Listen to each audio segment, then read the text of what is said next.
আমরা তো ক্ষমতা চাই না, আমরা তো পুরো দেশ চাই না, আমরা তো মানুষের ক্ষতি চাই না, আমরা তো টাকা পয়সা সম্পত্তি চাই না, আমরা তো একটা আলেম হত্যার বিচার চাই। এটাই আমাদের অপরাধ। কি অপরাধ ছিল আমার ভাই মাওলানা রইসুদ্দিনের? পুলিশ তো মানুষের কল্যাণের জন্য, তাহলে তারা আমার ভাই মাওলানা রইসুদ্দিনকে পানির বোতল দেখিয়ে ফানুস দিল না কেন? তাহলে কি সেটা মানুষের কল্যাণের জন্য নয়?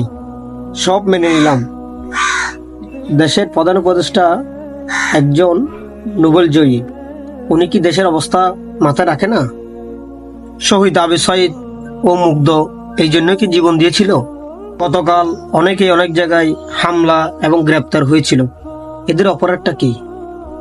দেশটা এখন কোন পর্যায়ে আছে? সুশীলদের কাছে প্রশ্ন রইল। আল্লাহ ছাড় দেন, ছেড়ে দেন না, পাপ কোনোদিন বাপকেও ছাড়ে না।